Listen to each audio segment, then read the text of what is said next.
24 अप्रैल 1993 का दिन भारत के लिए एक ऐतिहासिक दिन बन गया जब नेशनल सिक्योरिटी गार्ड यानी एनएसजी ने ऑपरेशन अश्वमेघ को अंजाम देकर महज कुछ मिनटों में एक हाईजैकर को निष्क्रिय कर दिया। इंडियन एयरलाइंस की फ्लाइट IC-427 में सवार 141 यात्रियों को सुरक्षित बचा लिया। यह मिशन न केवल भारतीय सुरक्षा बलों की ताकत और सूझबूझ का प्रतीक बना, बल्कि इसने दुनिया को दिखाया कि भारत अपनी जनता की सुरक्षा के लिए किसी भी हद तक जा सकता है। 24 अप्रैल 1993 का दिन दिल्ली से श्रीनगर जा रही इंडियन एयरलाइंस की फ्लाइट IC-427 के लिए एक सामान्य दिन था। बोइंग 737 विमान में 141 यात्री और 6 क्रू मेंबर सवार थे, लेकिन उड़ान शुरू होने के कुछ ही समय बाद विमान में सवार एक आतंकवादी, जिसने अपना नाम मोहम्मद यूसुफ शाह बताया, उसने हथियार निकालकर फ्लाइट को अपने कब्जे में ले लिया। उसने पायलट को आदेश दिया कि विमान को काबुल, अफगानिस्तान ले जाए। यह खबर जैसे ही कंट्रोल रूम तक पहुंची, पूरे देश में हड़कंप मच गया। हाईजैकर की मांग थी कि विमान में ईंधन भरा जाए और उसे अफगानिस्तान ले जाया जाए, जहां वह अपनी योजनाओं को अंजाम दे सके। हाईजैकर ने विमान को लाहौर की ओर मोड़ने की कोशिश की, लेकिन Lahore air space traffic control ने पाकिस्तानी हवाई क्षेत्र में प्रवेश की अनुमति देने से इनकार कर दिया। इसके बाद विमान को वापस भारत लौटना पड़ा और वह अमृतसर के गुरु रामदास जी इंटरनेशनल एयरपोर्ट पर उतरा। हाईजैकर ने विमान को रनवे के बीच में खड़ा कर दिया और अपनी मांगें दोहराने लगा। स्थिति बेहद तनावपूर्ण थी, यात्रियों की जान खतरे में थी और समय तेजी से बीत रहा था। इस संकट को देखते हुए भारतीय सुरक्षा बलों ने तुरंत अपनी रणनीति बनानी शुरू की। नेशनल सिक्योरिटी गार्ड, जिसे ब्लैक कैट कमांडो के नाम से भी जाना जाता है, उनको तुरंत अमृतसर भेजा गया। इस ऑपरेशन का नाम रखा गया अश्वमेघ। यह प्राचीन नाम भारतीय परंपरा के अश्वमेघ यज्ञ से प्रेरित था, जो शक्ति, विजय और नेतृत्व का प्रतीक था। इस मिशन का लक्ष्य यही था, हाईजैकर को हराकर सभी यात्रियों को सुरक्षित बचाना और देश की सुरक्षा को सुनिश्चित करना। ऑपरेशन की कमान लेफ्टिनेंट जनरल BD मिश्रा ने संभाली, जो उस समय एनएसजी के वरिष्ठ कमांडर थे। उनकी किताब नेशंस कॉलिंग में इस मिशन की रोमांचक कहानी का जिक्र है। मिश्रा ने अपनी रणनीति को बहुत सावधानी से तैयार किया। सबसे पहले हाईजैकर को बातों में उलझाना जरूरी था, ताकि कमांडोज को कार्रवाई का मौका मिल सके। इस जिम्मेदारी को पंजाब पुलिस के तत्कालीन DGP KPS गिल ने बखूबी निभाया।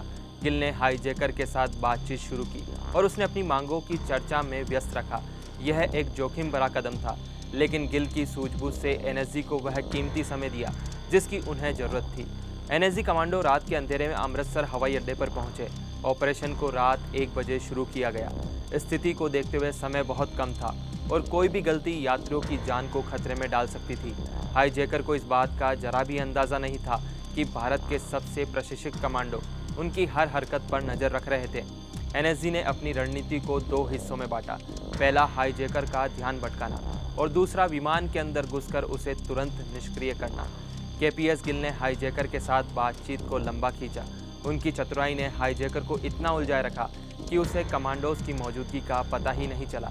इस बीच एनएसजी की टीम ने विमान के पास अपनी स्थिति ले ली। कमांडो ने अपने साइलेंसर लगी पिस्तौल का इस्तेमाल किया ताकि कोई शोर शराबा ना हो और हाईजैकर को भनक ना लगे। रात के सन्नाटे में वे चुपके से विमान के करीब पहुंचे। यह एक ऐसा पल था जहां एक गलत कदम पूरे ऑपरेशन को नाकाम कर सकता था। जैसे ही कमांडो को सही मौका मिला, उन्होंने विमान में प्रवेश किया। उनकी गति और सटीकता देखते ही बनती थी। महज कुछ सेकंड में उन्होंने साइलेंसर लगी पिस्तौल से हाईजैकर पर गोली चलाई। मोहम्मद यूसुफ शाह घायल हो गया और कुछ देर बाद उसने दम तोड़ दिया।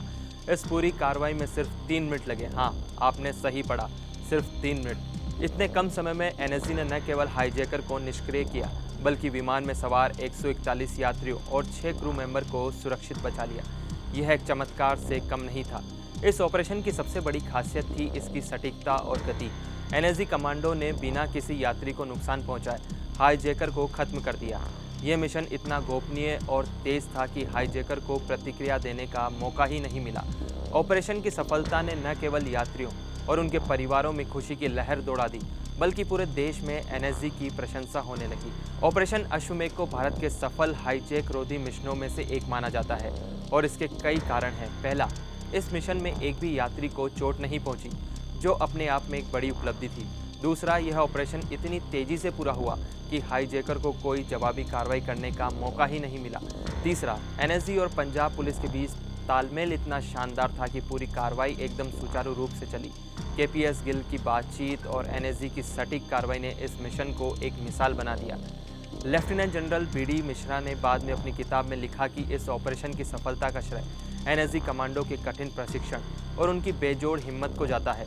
उन्होंने यह भी बताया कि इस मिशन की तैयारी में हर छोटी बड़ी बात पर ध्यान दिया गया। विमान की संरचना से लेकर हाईजैकर की संभावित प्रतिक्रियाओं तक हर पहलू को पहले से ही आंक लिया गया था। यह रणनीतिक योजना और साहस का एक ऐसा संगम था जिसने ऑपरेशन अश्वमेध को सबसे बेहतरीन ऑपरेशन बना दिया।